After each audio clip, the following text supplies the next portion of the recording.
मैं तो कुछ सोच के आया नहीं विषय भाई। आप लोग बोलो संकल्प है कोई तो बता संकल्प सकते। हो। कैसी रही आपकी यात्रा? हाँ, क्या सीखा? चलो 4-5 भाई बहनें बता दो क्या सीखा। एक लाइन में बताओ। हाँ एक लाइन एक में ही लाइन में जवाब चाहिए। कौन दे सकता है वो खड़ा हो जाओ एक लाइन में। हाँ, सुरेश भाई। हाँ, फटाफट। अब ओके बहुत अच्छा, अच्छा। ऐसा जवाब गुइये कौन दे? बात, गुइये बात बता दिया बोलो और आपने। बोलो जी। अनिल भाई, ठीक है बहनें बिल्कुल अब खड़ा होके। अच्छा छोड़ो क्या तो छूटे। छोटेंगे? छोड़ दिया कुछ? ठीक है। हाँ बोलो। हैं? स्मृति में। अच्छा, अच्छा बोलो। हाँ इसमें ये भी सोचना है कौन सा संस्कार परिवर्तन। ठीक है। अच्छा ठीक है। क्रोध भी किसी ने छोड़ा? छोड़ा या नहीं छूटता? या छोड़ो तो छूटे? छूटता है। अगर हम छोड़ना चाहें और उसको रिजेक्ट कर दें, बाबा ने मुरलियों में ही बहुत सुंदर विधि सिखाई। क्रोध मेरा संस्कार नहीं है, मेरा संस्कार तो शांति और प्रेम है। इस संकल्प से बहुत लाभ होता है। तो मुझे तो जो आजकल नई प्रेरणाएं हैं वो ये हैं कि अब संगम युग का भी युग बदलेगा, क्योंकि जिस स्पीड से सब ब्राह्मण चल रहे हैं उस स्पीड से तो मंजिल मिलेगी नहीं, और जिस स्पीड से सब चल रहे हैं उस स्पीड से सतयुग भी नहीं आएगा, लेकिन उसको तो आना है और हमें भी संपूर्ण बनना है और इस महान यज्ञ को सर्वश्रेष्ठ तीर्थ भी बनना है, बनना है और हमें बनाना है। ये आप ही नहीं बनेगा। और मैं आपको संकल्प देता हूँ अपने अपने जीवन को सभी चलता फिरता तीर्थ बनाएं, लाइट हाउस बनाएं। हर एक के द्वारा बहुत बड़ी सेवा होगी, बदलेगा खेल। तपस्या की लहर चलनी आवश्यक है। यज्ञ से ही योग अग्नि से विनाश ज्वाला प्रकट होगी। योग ज्वाला विनाश ज्वाला में टर्न हो जाएगी। इसलिए यज्ञ, यज्ञ माना केवल मधुबन नहीं, संपूर्ण यज्ञ, उसमें जुड़ा हुआ हर ब्राह्मण अब तपस्या की अग्नि को तेज प्रज्वलित करें। इसलिए मैं आपके सामने छोटी छोटी बातें रखता हूं जो सबको करना है। एक सुंदर संकल्प आप ले लें। परिवर्तन बहुत कल्याणकारी होता है। कई लोग चेंज को स्वीकार नहीं करते जीवन में। अगर एक घर में रहे हुए हैं तो उससे ममत्व हो जाता है, सोचते बस यही अच्छा है। दूसरे में जाना पड़े तो थोड़ा भारी लगता है, पर चेंज हमेशा अच्छाई के लिए है। हम अपने को भी चेंज करते चलें और जो कुछ चेंज हो और होगा उसे स्वीकार करने का मन तैयार कर दें। हमें अपने मन को तैयार करना है कि जो कुछ परिवर्तन होंगे वो अति कल्याणकारी होंगे, इसलिए हम उसे स्वीकार करके आगे बढ़ें। सारा दिन श्रेष्ठ स्मृतियों में रहने की प्रैक्टिस करेंगे। छोटी छोटी बातें नियम बना दें, नियम बना प्लान कर दें। पानी पीते हुए, पानी पिए, दूध पिए, चाय पिए, मैं पवित्रता का फरिश्ता हूं, कम से कम 2-2 बार अवश्य याद करना है। सहज रहेगा ना? बिल्कुल सहज। बाइक कौन कौन चलाते हैं? बाइक चलाने वाले हाथ उठाओ। Car, bike. जैसे ही आप पहुंचे गाड़ी के पास, एक आदत बनानी है, बाप दादा का आह्वान, आ जाओ। और फिर 2 संकल्प करने हैं। मैं विघ्न विनाशक हूं, सफलता मेरा जन्म सिद्ध अधिकार है। एक बहुत गुह्य बात याद रखेंगे, वो भक्ति में भी चलती आती है। बाबा ने उसकी बहुत गुह्यता बताई। किसी भी कर्म को शुरू करने से पहले जो मनुष्य की स्थिति होती है, स्मृति होती है, उसका प्रभाव पूरे कर्म पर रहता है। इसलिए बाबा ने इस तरह बोला, श्रेष्ठ स्थिति में कर्म प्रारंभ करना या साधारण स्थिति से कर्म प्रारंभ करना, दोनों में बहुत अंतर है। तो आप प्लान कर लें, कोई भी कार्य शुरू करने जा रहे हैं तो एक श्रेष्ठ स्मृति लाएंगे ही। रोज घर में जा रहे हैं ना, रोज बाहर भी जाते हैं, अंदर भी आते हैं। रोज अपने घर में प्रवेश कर रहे हैं, कई बार संकल्प करना, मेरा ये घर शांति का मंदिर है, मैं अपने शांति धाम में प्रवेश कर रहा हूं। इफेक्ट देखना।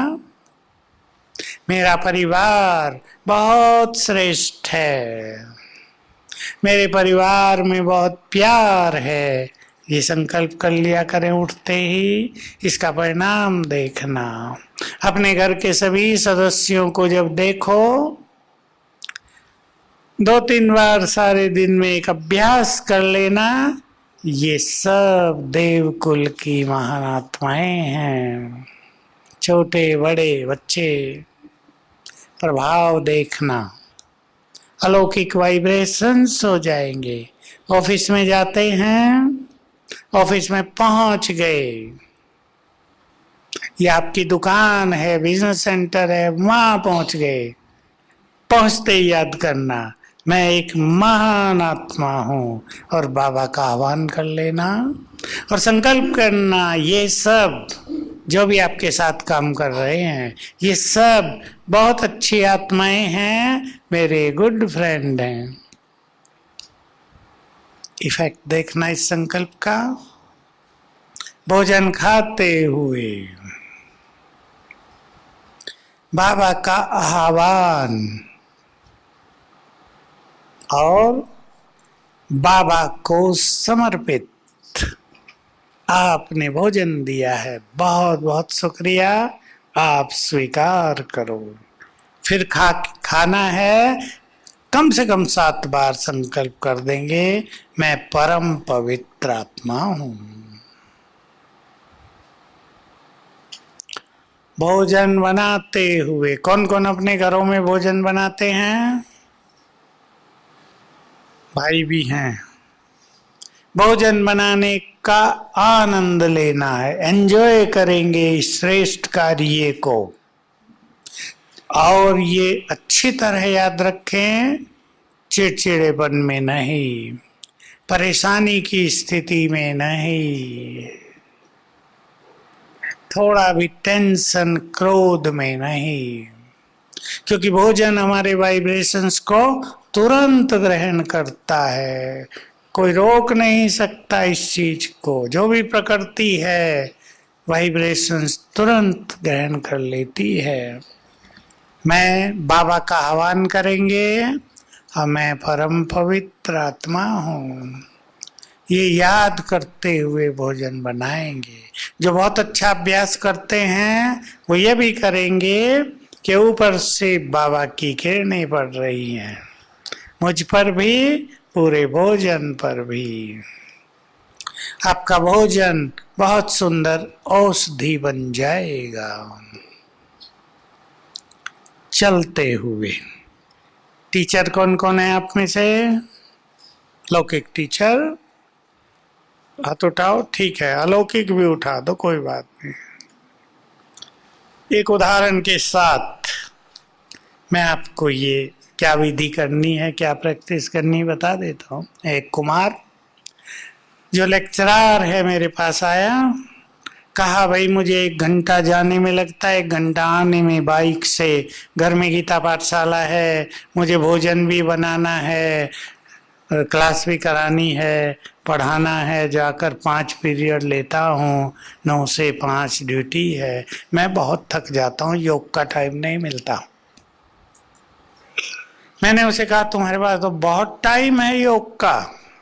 वो सोचने लगा बहुत टाइम, मेरी तो दिनचर्या बहुत बिजी है, भाग दौड़ है जीवन में। मैंने कहा नहीं, बाइक स्टार्ट करो, ये अभ्यास करना जो मैंने आपको बताया। 1 घंटा और 1 घंटा, 2 घंटे तुम्हारे पास फ्री नहीं है क्या? तुम क्यों सोच रहे हो मैं बिजी हूं? चेंज योर माइंड, मन को परिवर्तन करना ही जरूरी है। समझ लो ये 2 घंटे फ्री हैं, बहुत अच्छे अभ्यास करते हुए। मैं लाइट हाउस माइट हाउस फरिश्ता हूँ, बाइक पे जा रहा हूँ बाबा का आह्वान करते हुए। कभी उसकी किरणें ऊपर पड़ रही हैं। 1 घंटा बिताओ, 2 घंटे बीतेंगे। वो बड़ा खुश हुआ कि तो कभी सोचा नहीं था।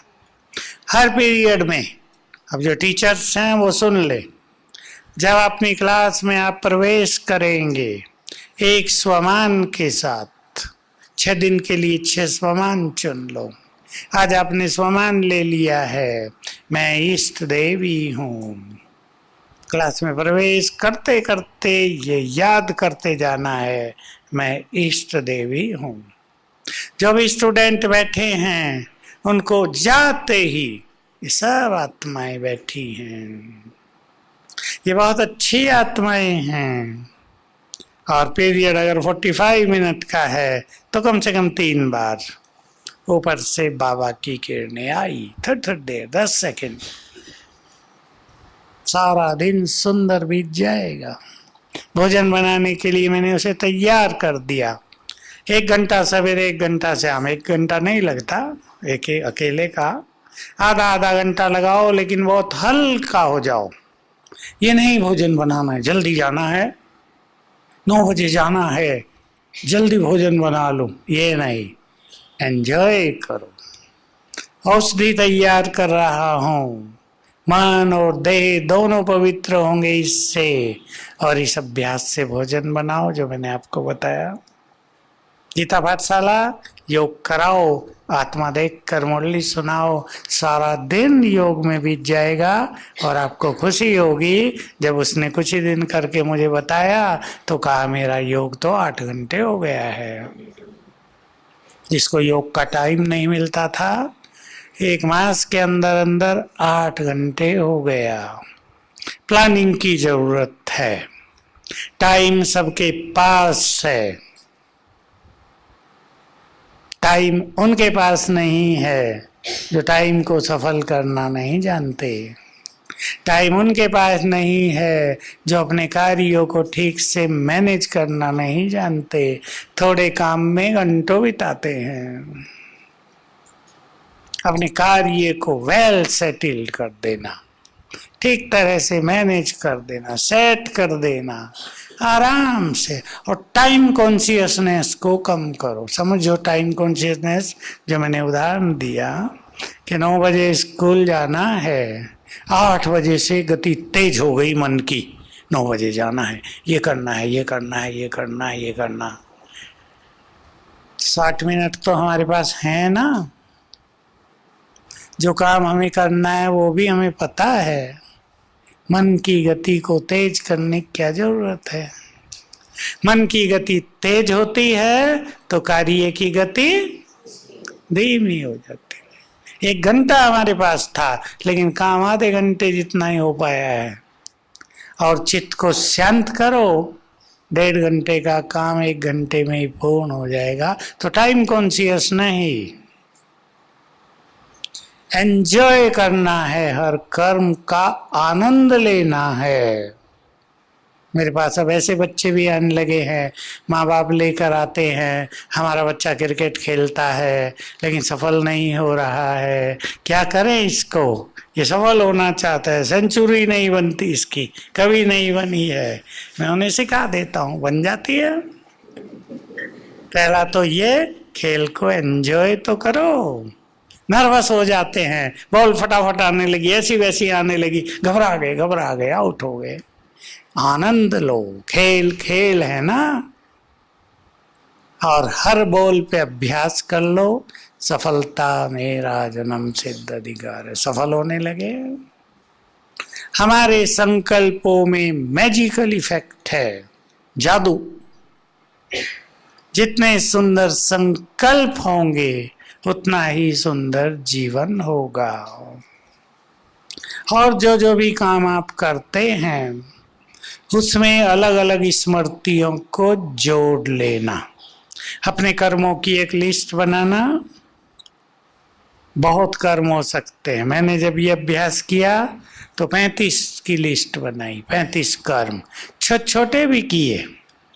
ब्रश करना, स्नान करना, तब मैं भोजन बनाता था यहीं पांडवन में, चाय बनाता था, टोली बनाता था, अलग अलग में फिक्स किया। इस कर्म में ये अभ्यास करना, इस कर्म में ये अभ्यास करना है। किसी कर्म में स्वमान, बहुत अच्छे अनुभव होंगे।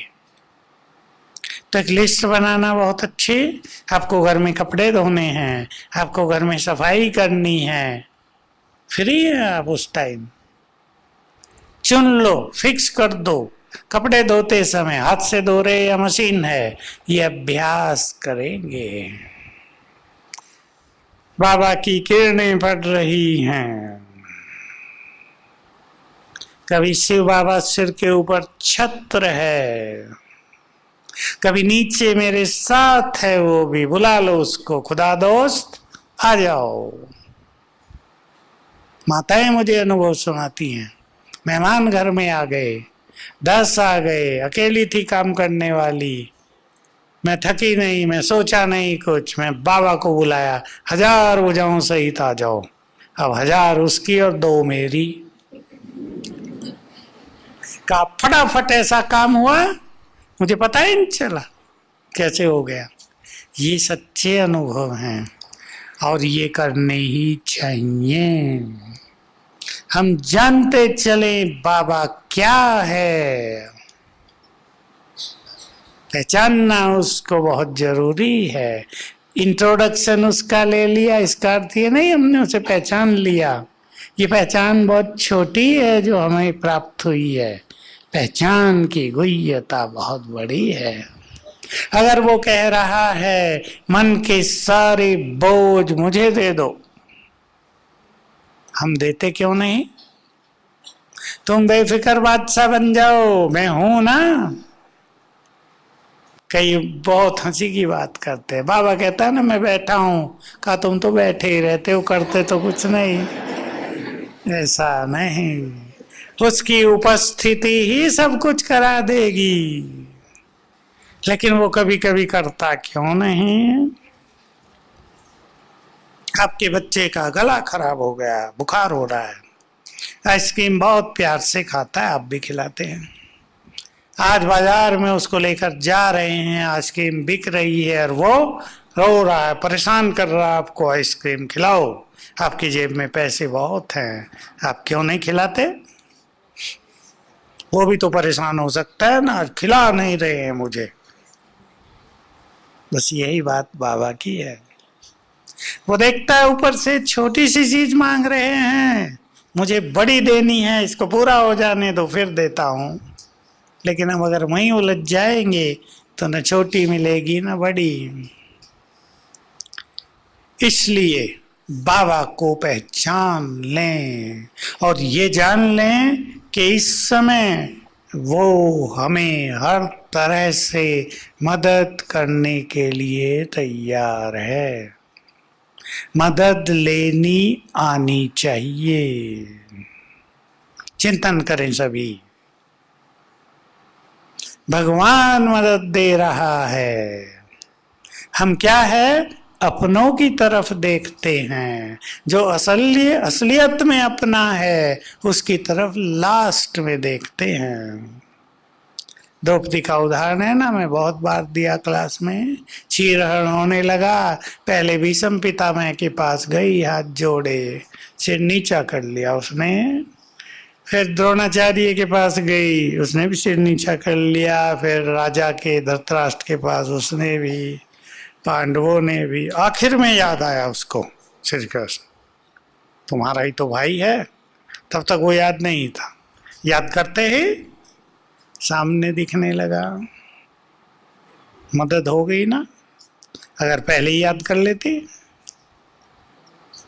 यही गलती हम सब भी करते हैं, तो लास्ट तक हमारी पावर कमजोर पड़ जाती है। शुरू में ही उसके पास पहुंच जाना और लास्ट में पहुंच जाना, दोनों में बहुत अंतर है। तो हम सभी इस बड़ी ऑफर का, इस बड़ी अपॉर्चुनिटी का फायदा उठाएं। भगवान साथ दे रहा है, वो मदद करने को तैयार है, हम उसकी लेते नहीं। एक उदाहरण दो, जिनके घर में ये समस्या हो, बच्चा बुरे संग में चला गया है, बिगड़ गया है, रात को भी नहीं पहुंचता, शराब पीता है, पढ़ता भी नहीं है, हम बहुत परेशान हैं। जरा अपने ये मन का बोझ बाबा को अर्पित करके देखो, लेकिन पूर्ण विश्वास के साथ। पहले यदि कमजोर संकल्प आ गया नेगेटिव, बाबा इसमें क्या करेगा, वो तो ज्ञान में भी नहीं है बच्चा, तो बाबा कुछ नहीं करेगा। हमने ही कह दिया ना बाबा क्या करेगा, फाइनल कर दिया पहले ही, तो नहीं करेगा। समर्पित करो उसे अपनी ये समस्या। ऐसी कोई भी समस्या आपके पास है, उसे बाबा को अर्पित करके दिव्य अनुभव प्राप्त करो कि वो क्या करता है, वो कुछ करता भी है या नहीं। और आपके अनुभव फिर आपके लिए बहुत बड़ी संपत्ति बन जाएंगे, खजाना बन जाएगा। पसंद है ये बात? तो इस युद्ध के मैदान में, कलयुग के अंत में, जीवन बहुतों का युद्ध क्षेत्र बन गया है। इस युद्ध क्षेत्र में अकेले युद्ध नहीं करें, सभी आह्वान किया करो। केवल आपका योग नहीं लगता, छोड़ दो कुछ देर के लिए, बाबा आ जाओ। याद रख लेना बाबा के महावाक्य, प्यार से कहो मेरा बाबा है, प्यारा बाबा है। बाबा ये मुश्किल आ गई है, आ जाओ मदद करो। क्या कहा था बाबा ने आगे, हैं?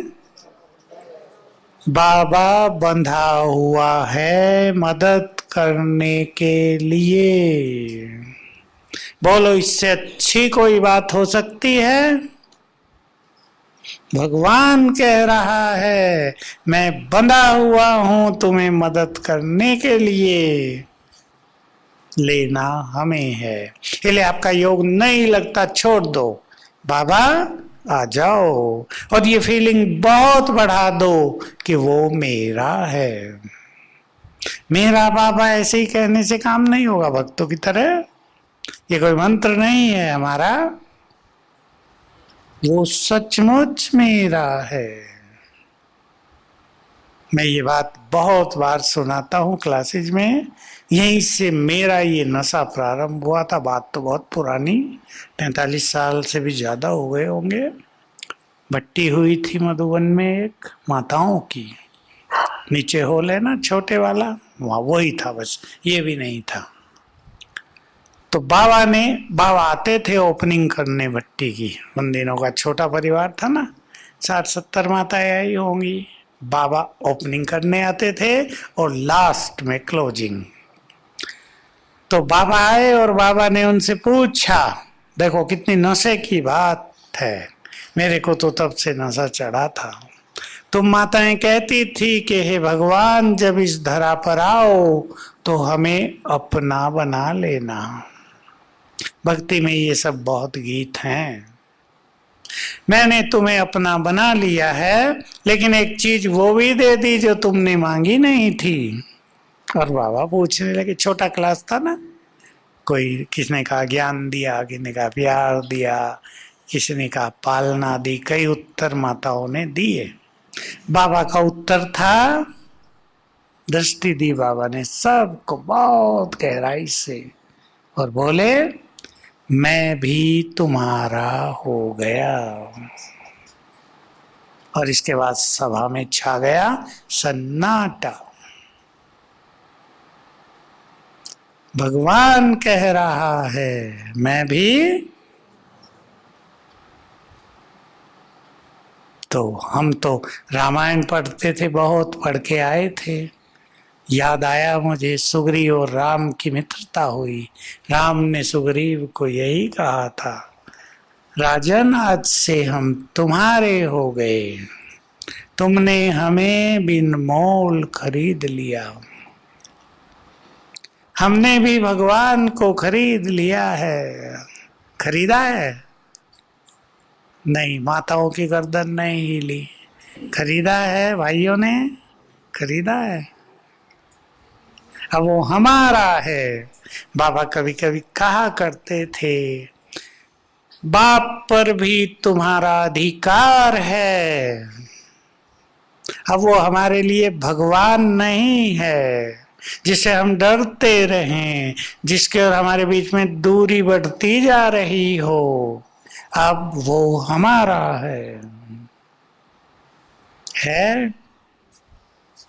इसको अपनी गुड फीलिंग में लाओ, गहरी फीलिंग में लाओ। भगवान मेरा है। छोटा सा उदाहरण, दो बच्चे खड़े हों आपके सामने, एक आपका और एक आपकी बहन का। आप दोनों को देखती हैं। अब सोच लो, जब बहन के बच्चे को देखेंगी क्या फीलिंग है, और जब अपने को देखेंगी तो क्या फीलिंग है। अंतर है या नहीं? बाबा अब हमारे लिए भगवान नहीं, हमारा बहुत गहरा प्यार भरा अपनेपन को समाये हुए ये नाता है। सब अनुभव करेंगे जीवन में। आज से अनुभवों की खान बनाओ जीवन को, उसको बुलाकर बार बार बुलाओ। जब मुझे ये पता चला था ना कि बाबा हमारे बुलाते ही आ जाता है, तो मैं पता बाबा से क्या रोरियान की थी, अब हम आपको ऊपर नहीं बैठने देंगे। 100 बार बुलाया पहले दिन, क्या करोगे परम धाम में, वहां तो सदा ही रहना है, अब आ जाओ। योग हो जाएगा एक पावरफुल, और उसकी उपस्थिति हमारी शक्ति बन जाएगी। उसकी उपस्थिति ही हमारी सफलता का आधार बन जाएगा। अर्जुन ने यही तो मांगा था। दुर्योधन ने मांगी सेना, और अर्जुन ने मांगा बस तुम ही आ जाओ मेरे पास। उसने उत्तर भी दिया, मैं लड़ूंगा नहीं। कहा नहीं, लड़ना नहीं, केवल रथ पे बैठना। उसको पता था कि उसके साथ होने से ही जिधर वो है उधर ही विजय है। हम भी बाबा को बुलाया करें। तो एक प्लान बनाना अपने पुरुषार्थ का बहुत सुंदर। दो बातें और आपके सामने हैं। हम सभी को बहुत सुंदर ज्ञान मिला है ना सुंदर ज्ञान? देखो गुरु ग्रंथ साहब में भी ये बातें लिखी हैं, लेकिन कोई उसको अपना नहीं पाया, केवल पाठ करते रहे लोग। वेदों में भी ये बातें हैं, गीता उपनिषद में भी ये बातें हैं, पर उसका रस मिला हो किसी को, वो नहीं हुआ, ढूंढते ही रह गए लोग। ये जो बाबा ने विशाल और सुंदर और गुह्य ज्ञान हमें दिया है, इसको अपना विजडम बनाओ सभी। विजडम का अर्थ है विवेक। इसको अपने विवेक में बदल दो, तो ये ज्ञान तो यहीं लोप हो जाएगा, लेकिन विजडम चारों युग चलेगी। और विजडम को दूसरी भाषा में कहेंगे बुद्धि का निर्माण करना। विजडम माना विवेक, बुद्धि शक्ति को विवेक कहते हैं। बुद्धि में विवेक भरा जाता है। बुद्धि है पात्र और विवेक है उसमें भरने वाली वस्तु। इसलिए बाबा कहते हैं अपनी बुद्धि को सोने का बर्तन बनाओ, ताकि उसमें सुंदर सुंदर चीजें भर सको। लेकिन बहुतों ने अपने इस सोने के बर्तन को डस्टबिन भी बना दिया है। बहुत साहूकार है ना। इस सोने के बर्तन को डस्टबिन नहीं बनाना है। आप समझ लें अच्छी तरह, संसार में भी और ब्राह्मणों में भी जो दुखी हैं, जो परेशान हैं, जो चिंताओं में हैं, जो बिना मतलब ही परेशान हैं, कुछ तो कारणों से होते हैं, कुछ घर बैठे ही परेशान हैं, उन्होंने बुद्धि में गंदगी भरी है। इसलिए चैन नहीं है जीवन में, इसलिए सुख नहीं है, इसलिए संबंधों में प्रेम नहीं है, कड़वाहट है। इस बुद्धि में डिवाइन विजडम भरनी है, सद्विवेक। समझ रहे हैं ना? समझ रही माताएं भी? और ये होता है ज्ञान चिंतन से। और सरल, रोज जो हम मुरली सुनते हैं बाबा की, आप ज्यादा नहीं, उससे दो बातें रोज स्मृति में रखा करो। मैं छोटी सी विधि बता रहा हूं, आदत पड़ जाएगी आपको 2-4 दिन में ही। जब क्लास से उठकर 2 चप्पलें पहनो, याद करना 2 पॉइंट कौन सी, शायद याद रहेगा ना। जूते पहनो, 2 पॉइंट अंडरलाइन कर लो, रोज लिख कर उन्हें। ये 2 पॉइंट्स आज सारे दिन का भोजन है बुद्धि का। फिर घर में जाओ, बहुत नाश्ते पर बैठो, फिर याद करो। दिन में 5 बार याद करो, लिख के रख लो, भूल जाए पढ़ लो, याद रहने लगेगी, मेमोरी तेज हो जाएगी और वो ज्ञान विजडम में बदलता जाएगा। ज्ञान का जब चिंतन होता है तो ज्ञान शक्ति बन जाता है। जिन्होंने सुना है उनको याद आ जाएगा, भोजन यदि हजम हो जाता हो तो खून बन जाता है ना, रस बन जाते हैं। ज्ञान चिंतन यदि करेंगे तो ज्ञान हजम होगा, शक्ति बन जाएगा। दूसरी चीज थोड़ी गहरी है। इस संसार को जैसे हमारी पवित्रता की जरूरत है, जितनी ज्यादा आत्माएं पवित्र बनेंगी, हमारे पवित्र वाइब्रेशंस देवकुल की पवित्र आत्माओं को आकर्षित करने लगेंगे, सेवाएं बढ़ने लगेंगी। लेकिन मैं आप सबको एक और संकल्प दे रहा हूं, अपनी पवित्रता को अपनी शक्ति बनाओ। पवित्र तो बहुत आत्माएं बन गई हैं, लेकिन शक्ति किसी किसी ने बनाया है। पवित्रता का बल बहुत सहज बात है, कैसे बनेगा? मान लो कोई पवित्र आत्मा व्यर्थ चिंतन में रहती है, कोई पवित्र आत्मा पर चिंतन ईर्षा द्वेष में रहती है।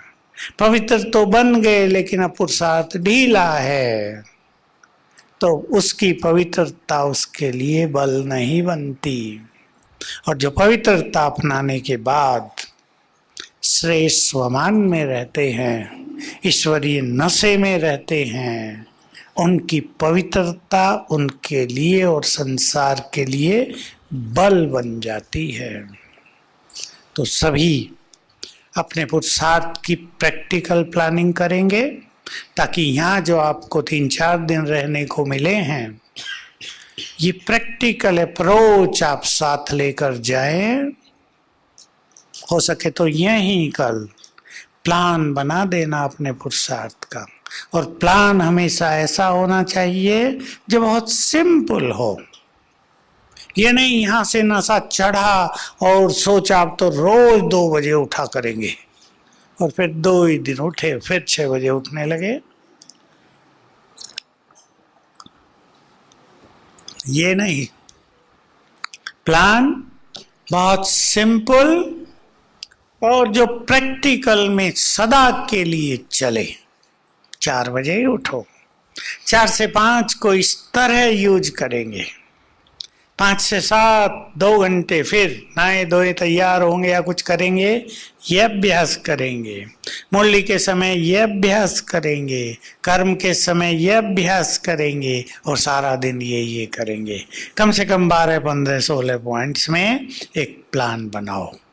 तो इसमें क्या होगा, जब वो आप कर्म शुरू करेंगे वो अभ्यास याद आ जाएगा। 2-4 दिन में आदत पड़ जाती है, उसको चेंज भी करते रहना ताकि मन बोरियत में ना आए। क्योंकि ये योग ऐसा सब्जेक्ट है कि एक ही तरह से यदि इसको लंबा समय अभ्यास किया जाए तो मन बोर होने लगता है। मन हमेशा नया चाहता है, न्यूनेस चाहिए मन को, नहीं तो मन बोर होके छोड़ने लगता है। कभी आपका मिस हो जाए, ये आदत रखनी है कि अमृत वेला उठना नेचुरल हो। लेकिन मान लो कभी मिस हो 1 दिन 2 दिन, तो उससे परेशान होने की जरूरत नहीं, फिर शुरू करो। कई लोग छोड़ने लगते हैं, फिर पूरा छोड़ देते हैं। मुरली भी यही है। मुरली के लिए आप दृढ़ हो जाओ कि रोज जाना है मुरली सुनने। अगर छोड़ने की आदत पड़ गई कि यही टीवी पे देख लेंगे, पीस ऑफ माइंड पे भी तो आती है, कल की आती है, कोई बात नहीं, आज की कल सुनेंगे, तो आदत पड़ जाएगी, ढीलापन होगा। लेकिन मुरली सुनने आपको सेंटर में इसलिए जाना है, ये बात अंडरलाइन कर लेना। मुरली हमें बहुत सुख देती है, हमारी सोई हुई चेतना को जगाती है। बाबा के शब्द हैं, माया सुलाती है, बाबा रोज जगाते हैं। तो रोज हम जगने के लिए वहां जाएं। चेतना जगेगी, स्मृतियां जगेंगी, नशा नया हो जाएगा, नई नई पॉइंट्स मिलेगी और जीवन में उमंग उत्साह रहेगा। तो सभी अपने विचारों को बहुत महान बनाते चलें। विचार परिवर्तन ही तो जीवन परिवर्तन है। आज मुझे बाबा की एक पॉइंट याद आ रही थी, बहुत पुरानी। जो व्यर्थ को अवॉइड करेंगे उन्हें अवार्ड मिलेगा, प्राइज मिलेगा उन्हें। जो व्यर्थ को, उसमें रुचि नहीं रखेंगे, व्यर्थ को हटाएंगे, उन्हें बहुत बड़ा इनाम बाबा से मिलेगा।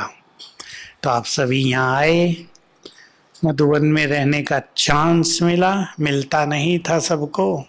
हम लोगों ने बहुत रिक्वेस्ट करके 3 साल पहले से शुरू कराया था कि भाई यहाँ ब्राह्मणों की भट्टी शुरू करो। यहाँ वाले बिजी रहें, और मेरा इम्पोर्टेंट लक्ष्य रहता है कि इस भूमि को सबसे पहले महान तीर्थ बनना है। तो यहाँ बहुत सारी भट्टी होंगी तो ये महान तीर्थ बन ही जाएगा। तो आप सब ने भी सुख लिया है बहुत, इस सुख को आगे बढ़ाना और फिर आते रहना। ओम शांति।